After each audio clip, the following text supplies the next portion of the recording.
পাহাড় থেকে পাহাড় আর ছাদ থেকে ছাদ লাফিয়ে বেড়ানো যাদের অভ্যাস, দুই সাহসী এই পার্কুর বয় সাজ্জাদ এবং মিনহাজ চট্টগ্রামেরই সন্তান। বাংলাদেশের প্রেক্ষাপটে অপ্রচলিত হলেও ইউরোপের বিভিন্ন কান্ট্রিতে এই পার্কুর খেলাটি প্রচলিত রয়েছে। আজকে আমরা কথা বলবো সেই দুই সাহসী তরুণের সাথে, সাজ্জাদ এবং মিনহাজ।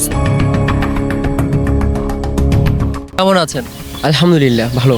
আলহামদুলিল্লাহ ভালো। প্রথমে জানতে চাইবো পার্কুরের শুরুটা কখন থেকে? আসলে আমি ছোটবেলা থেকেই শুরু করছি। আমরা যখন ছোট ছিলাম ছোটবেলা থেকেই একটা কার্টুনের মাধ্যমে ইন্সপায়ার হয়ে আমরা এই জগতে আসা। আমাদের কারণ আপনারা সবাই জানেন যে আমাদের শুরুটা কিভাবে, একটি নিনজা হাতুড়ি কার্টুন ছিল, ওই কার্টুন দেখেই আমরা আসলে এই জগতে এসেছি। এবার মিনহাজের থেকে জানার চেষ্টা করব কি সাজ্জাদের মতোই কি পার্কুরের শুরুটা এইভাবে, নাকি কোনো ডিফারেন্ট ওয়েতে ছিল মিনহাজের পার্কুরের শুরুটা? 8 বছর থেকে তখন ছাত্রদের সাথে যোগাযোগ করার পরে জানতে পারলাম আসলে পার্কটা কি। আমরা তো জানি আপনারা ইতিমধ্যে বাংলাদেশে সোশ্যাল মিডিয়া থেকে শুরু করে পুরো বাংলাদেশে ভাইরাল। জানতে চাইবো ভাইরাল হওয়ার পরে এখন আপনাদের বর্তমান পরিস্থিতি কেমন? রাস্তাঘাটে আপনাদেরকে মানুষ কি বলে বা দেখলে কি বলতে চায়? রাস্তাঘাটে বের হলে ম্যাক্সিমাম পিপলই একটাই মানে কথা বলে, সেটা হলো বিগ ফ্যান। তো এই কোয়েশ্চেনটা সব জায়গায় শুনতে পাই, তো এই জিনিসটা আমাদের কাছেও ভালো লাগে। দেন অনেকেই সেলফি তুলতে আসে, লাইফটা অন্যরকম একটা ফিলিং দেয় আমাদেরকে। এবার মিনহাজের থেকে জানতে চাইবো আপনার অবস্থাটা কিরকম? আসলে রাস্তাঘাটে যখন এরকম ফ্রেন্ডদের সাথে কথা হয় অনেক ভালো লাগে। আগে কখনো কল্পনা করি না যে এরকম জিনিস দেখবো। আলহামদুলিল্লাহ অনেক ভালো লাগে। সফলতার পেছনে কিন্তু আমরা জানি যে কোনো না কোনো মানুষের অবদান থেকে থাকে। তো আপনাদেরকে যদি আমি জানতে চাই যে আপনাদের এই সফলতা বা আপনারা আজকে যতটুকুতে এসেছেন, তো আপনাদের পেছনে আসলে সাপোর্টের জায়গাটা কে ছিল? আসলে এটাই অবশ্যই বলতে হবে, মা বাবার সাপোর্টটা প্রথমে আমরা পাইছি। আপনার শুরু থেকে মা বাবার সাপোর্ট ছিল, দেন কয়েকজন মানুষ ছিল যে আমাকে অনেক সাপোর্ট করছে। পার করে আসার পরে সাজ্জাদে আমাকে অনেক ইন্সপায়ার করছে। আমরা একসাথে মিলেজুলে কাজ করি, ওখান থেকে ইন্সপায়ার। যারা আমাদেরকে চেনে তারা হয়তো জানে যে আমার বাবা এখন পৃথিবীতে নেই, তো আমাকে যে সবচেয়ে বেশি সাপোর্ট করেছে সে হলো আমার বাবা। আমার বাবার মতো সাপোর্ট আজ পর্যন্ত কেউ আমাকে করতে পারেনি, আর মনে হয় না কেউ পারবে। আমার বাবা অল টাইম আমাকে সাপোর্ট করে গেছে, আমাকে ভরসা দিয়ে গিয়েছে, আমাকে মোটিভেট করে গিয়েছে যে তুই পারবি, তোর দ্বারা আসলে পসিবল কিছু না কিছু করা। সো তোকে নিয়ে আমার কোনো চিন্তা নেই। আমি জানি তুই আজ না হোক কাল কোনো না কোনো একটা পর্যায়ে যাবি। আচ্ছা, কখন থেকে আসলে জানতে পারলেন যে আসলে এই পার্কুরের সাথে আপনারা খাপ খাইয়ে নিতে পেরেছেন? প্রথমত তো আসলে আমরা কখনো এক্সপেক্ট করি না যে আসলে এরকম কোনো একটা স্পোর্টসের মধ্যে আমরা এরকম লং টাইম লেগে থাকতে পারবো বা এটা আমাদের প্রফেশন হবে। আমরা এটা জাস্ট আসলে শখের ছলে করতাম। আমাদের শখ ছিল, ইচ্ছে ছিল যে আমরা পার্কুর করবো, এই জিনিসটা করতে ভালো লাগতো, দ্যাটস ওয়াই করতাম। বাট যখনই দেখলাম আনফর্চুনেটলি রাতারাতি ভাইরাল হয়েছি, সব কিছু তো আপনাদের জানা আছে যারা আমাদেরকে চেনেন। তো যখনই দেখলাম ডে বাই ডে সাকসেসের দিকে এগিয়ে যাচ্ছি আমরা, তখনই মনে হলো যে না আসলে এটা আমাদের জন্য সুইটেবল বা এটাকে আসলে প্রফেশন করা যায়।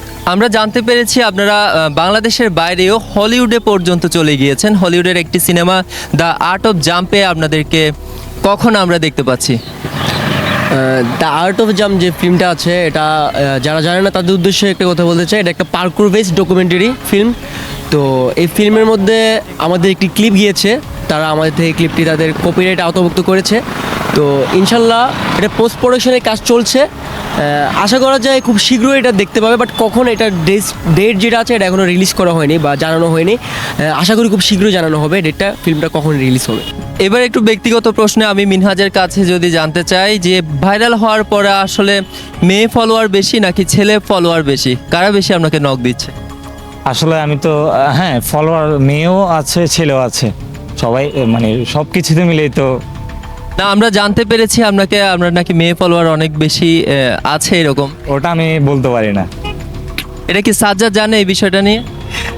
না, আসলে এই প্ল্যাটফর্মে যতদিন ধরে আছি তো মেয়ে ছেলে উভয় আছে, বাট বাচ্চা কাচ্চার সময় সংখ্যাটা একটু বেশি।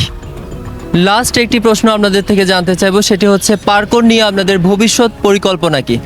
ভবিষ্যৎ পরিকল্পনা বলতে আমাদের ড্রিম ছিল আপনার ইন্টারন্যাশনাল পর্যায়ে গিয়ে খেলার।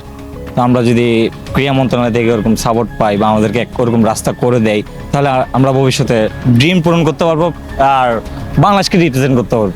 আমাদের ভবিষ্যৎ পরিকল্পনা ছিল এই গেমটাকে একটা নেক্সট লেভেলে নিয়ে যাওয়া, বাংলাদেশে আসলে অ্যাভেলেবেল করা। তো আসলে বাংলাদেশের প্রেক্ষাপটে বলতে গেলে বাংলাদেশ আমাকে ডিসঅ্যাপয়েন্টেড করছে প্রতিবারই। আমি চেষ্টা করেছি অনেকবার, ক্রীড়া মন্ত্রণালয়ে যোগাযোগ করার, বাট বারবারই আমি ব্যর্থ হয়েছি।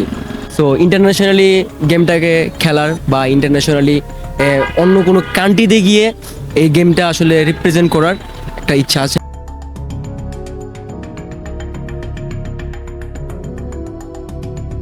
চট্টগ্রাম পোস্টকে অনেক অনেক ধন্যবাদ আমাদেরকে নতুন করে নিউজ করার জন্য। চট্টগ্রাম পোস্টকে আমিও অসংখ্য ধন্যবাদ জানাচ্ছি, আবারও খুব সুন্দর ইউনিক একটা ইন্টারভিউর সুযোগ করে দেওয়ার জন্য। সাজ্জাদ এবং মিনহাসদের মতো অদম্য শক্তির এই তরুণদেরকে আমাদের দরকার সাপোর্ট করা। আমাদের সাপোর্টে হয়তো তারা এগিয়ে যেতে পারবে দেশ থেকে দেশান্তরে। আকাশ বড়ুয়া, চট্টগ্রাম পোস্ট।